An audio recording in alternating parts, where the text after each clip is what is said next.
Maswerteng hapon po mga ka-STL. Narito na po ang resulta ng STL Pangasinan para sa araw na to, second draw November 3, 2024. Araw ng linggo, naway ang mga natayan nyo pong mga numero kanina ay manalo nawa ngayong hapong ito 5 PM, kaya kunin nyo na po ang inyong mga tickets. Narito na po ang resulta.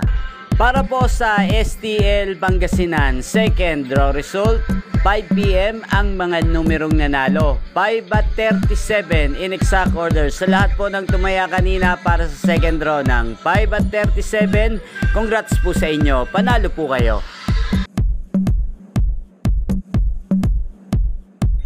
Inyo pong napanood ang resulta ng STL Pangasinan sa channel na to, Roderick Hernandez TV. Maraming salamat po sa patuloy niyong pagsuporta sa aking channel. Huwag pong kalimutang mag-subscribe. Thank you for watching.